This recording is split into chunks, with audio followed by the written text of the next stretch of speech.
নমস্কার আমার মিষ্টি বন্ধুদের জানাই শুভ কি বলবো বিকেল এটা। হ্যাঁ, তো আমি বিকেলবেলা থেকে আমি শুরু করেছি।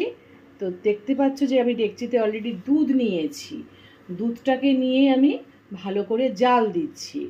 আজকে তোমাদের দেখাবো কি বলো তো, যে কোন সময়টা প্রপার তালের পাল্প দিলে চালটা ভালো সেদ্ধ হবে, আর তালের পাল্পের মধ্যে কি জিনিস দিলে তোমার দুধটা কেটে যাবে না।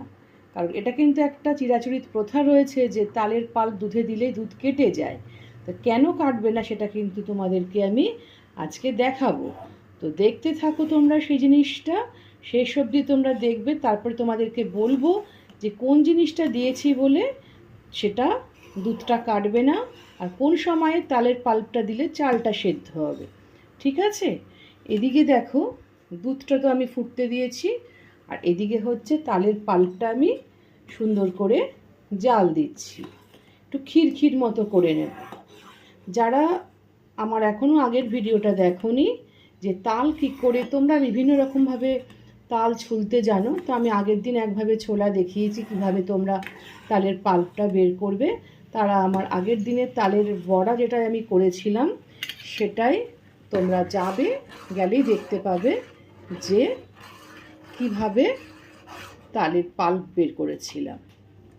এটাকে একটু ঘন ঘন করতে হবে, কারণ আজকে বানাবো কি বানাবো, তালের পায়েস বানাবো।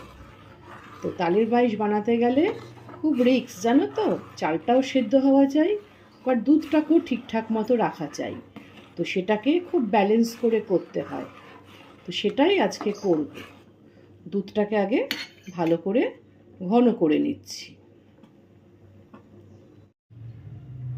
দুধটা যখন ফুটছে ঘন করার জন্য সেই সময় দিয়ে দেব গোবিন্দভোগ চাল। নর্মাল দুধে যদি যখন গোবিন্দভোগ চাল করা হয়, যেটা নর্মাল পায়েস হয়, তখন কিন্তু আমি একটু চালের সঙ্গে ঘি মাখিয়ে দিই। তো আজকে যেহেতু তোমার তালের পায়েস হবে, তার জন্য সেখানে কিন্তু কোনো ঘিও দেবো না, কাজুও দেবো না, কিশমিশও দেবো না। একদম ফুল তালের ফ্লেভারটা থাকবে, ফুল তালটাকে উপভোগ করা হবে। ওকে, তাহলে এটা ফুটতে থাকুক। আমার চালও সেদ্ধ হয়ে যাবে। এই দুধের মধ্যে দেখো আমি কিন্তু কোনো চিনি বা কিচ্ছু দিইনি।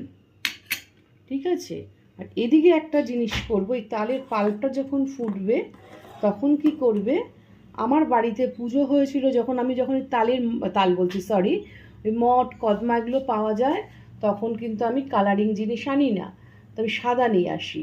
তো আমার কিছু বেঁচে গিয়েছিল, তো মিষ্টি তো দিতে হবে, তা সেই বাঁচা জিনিসটা আমি দিয়ে দিই। দেখো কদমা এটা দিয়ে দিলাম এই তালের পাল্পের মধ্যে, একটা মঠ সেটাও দিয়ে দিলাম। আগে আমি দুটো দিয়ে দিয়েছিলাম, সেটা ভুলবশত তোমাদের দেখানো হয়নি। আমি চারটে দিলাম, টোটাল দুটো কদমা দিয়েছি, দুটো মঠ দিয়েছি, দিয়ে এটাকে ভালো করে একটু ক্ষীর ক্ষীর মতো করে নেব। আর কি খেয়েছো? আর কি কি খেয়েছো? মোমো খেয়েছো? আর কিভাবে গেলে তুমি এখান থেকে? কিসে করে গেছিলে? বাসে করে গেছিলে? আচ্ছা, পুজো দিয়েছো? তোমার ভালো লেগেছে দক্ষিণেশ্বরে? কেমন করে আইসক্রিম খেয়েছো দেখি? আর কি খেয়েছো? মোমো আর কি খেয়েছো? আইসক্রিম আর কি? চাউমিন খেয়েছো কিভাবে? আর তোমাকে যে ফুটিটা দিলাম কে খেয়েছে বলো? মা খেয়ে নিয়েছে। ঠিক আছে, ঠিক আছে, ঠিক আছে, মা খেয়েছে, ঠিক আছে। কত আইসক্রিম খেয়েছো? আচ্ছা ঠিক আছে। কত আইসক্রিম খেয়েছো তুমি? আচ্ছা ঠিক আছে, ঠিক আছে, ঠিক আছে, আচ্ছা ঠিক আছে, ঠিক আছে। তুমি আইসক্রিম খেতে ভালোবাসো? ও, আর কি খেতে ভালোবাসো? চাউমিন খেতে। আর মোমো? তা মোমো তোমার ঝাল লাগে না বাবা?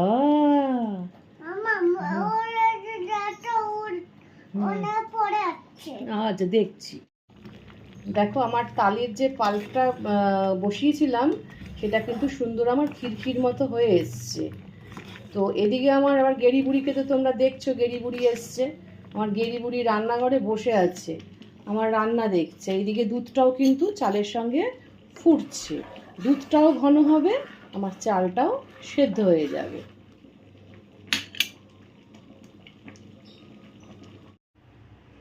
তোমরা সবাই জানো যে যে কোনো মিষ্টি জাতীয় খাবারে কিন্তু একটু নুন দিতে হয়, তা দিয়ে দিচ্ছি অল্প একটু নুন। আর এই চালটা যখন ফোটাবে দুধের সাথে সবসময় ফ্লেমটা কিন্তু লোয়ে দিয়ে দেবে, তাহলে কী হবে, তোমার দুধটাও ঘন হবে, চালটাও সেদ্ধ হয়ে যাবে।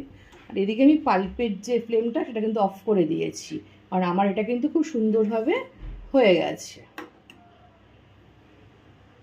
বাবা বাবা, তুমি কি খাচ্ছ? ফুটি খাচ্ছ? বাহ, আমাকে একটু দেবে? আচ্ছা শোনা, তুমি তুমি কোন মেলায় গেছিলে জানো? ওইখানে আমবাগানে ওখানে কি মেলার নাম জানো? আমাদের গেরি বুড়ি হচ্ছে মেলা দেখলেই হলো, যে কোনো মেলায় দৌড়াবে না, মেলায় গিয়ে কী করবে, গাড়ি চড়বে, তাই তো? হ্যাঁ, প্লেন চড়বে। আর কি করবে? সিঁথিমোড়ে মেলা। শোনো, আমায় কি কিনে দিবি?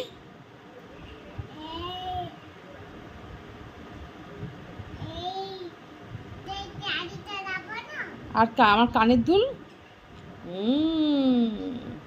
কানের দুল কিনে দেবে আমাকে গেরি বুড়ি। তুই তো পাইপটাকে চিবিয়ে একেবারে ফর্দাফাই করে দিয়েছিস, এই জন্যই ও বলে ও খাবে না।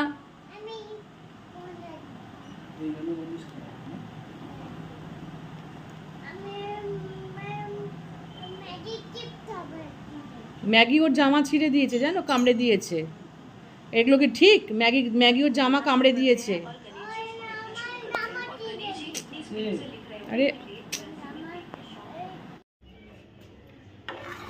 দেখো, আমার কিন্তু চালটা খুব ভালো সেদ্ধ হয়ে গেছে, নরম হয়ে গেছে পায়েসের মতো একদম, আর দুধও আমার ঘন হয়ে গেছে। তো আমি এখন কি করেছি, গ্যাসটাকে একদম বন্ধ করে দিয়েছি। তো এবার বন্ধ করে দিয়ে এটাকে একটু এই চাল আর দুধটাকে এবার ঠান্ডা করতে দিচ্ছি একটু, প্লাস এদিকে পাল্পটাও ঠান্ডা হচ্ছে। দুটো জিনিস একটু ঠান্ডা হোক, তারপরে আমি তোমাদের কাছে আবার ফিরে আসবো। দেখো, দুধটা ঠান্ডা হওয়ার পর তোমাদের কাছে ফিরে এসেছি আমি। আমার কনসিস্টেন্সিটা দেখো, ঠিক দেখো, এইরকম পুরো ঘন ক্ষীর মতো হয়েছে। এইবারে আমি এর মধ্যে কি করছি, তালের পাল্পটা আমি ক্ষীরটা দিয়ে দিচ্ছি।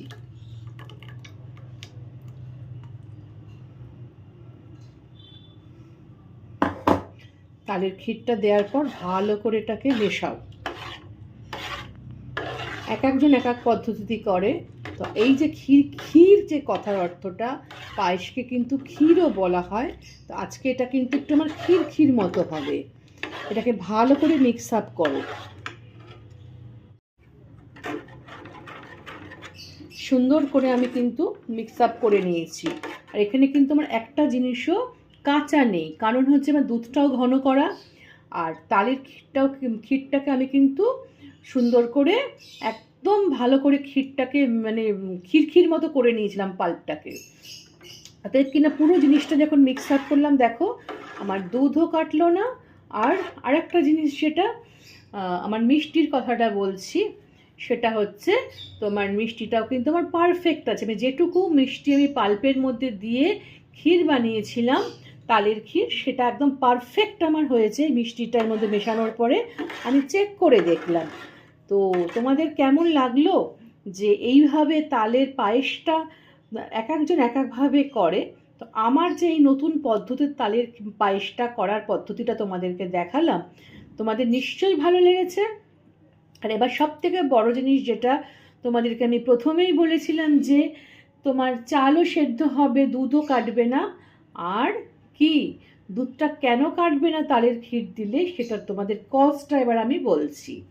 এক নাম্বার হচ্ছে তালের পাল্পটা যখন ক্ষীর বানাচ্ছিলাম, ওর মধ্যে দেখেছো তো আমি মিষ্টি জাতীয় জিনিস দিয়েছি। যে চিনি দেবে, গুড় দেবে, যে যাই দাও না কেন সেটা দেবে। দিলে কি হয়, তালে যদি 1%ও তিতকুটে ভাব থাকে সেটা কেটে যায়। আর সেকেন্ড হচ্ছে, ওই যে কাঁচা তালের পাল্পটা যদি তুমি দুধের মধ্যে দিয়ে দাও, তাহলে কিন্তু দুধ সঙ্গে সঙ্গে কেটে যাওয়ার চান্স থাকে। তো সেই জন্য কী করেছি, ওই যে চিনিটা দিলাম, চিনিটা দিলে দুধ কাটে না কখনো। আর পাল্পের তেতো ভাবটাও থাকে না। তাহলে কি হলো, প্রত্যেকটার সঙ্গে প্রত্যেকটার একদম অঙ্গাঙ্গিভাবে জড়িত রয়েছে।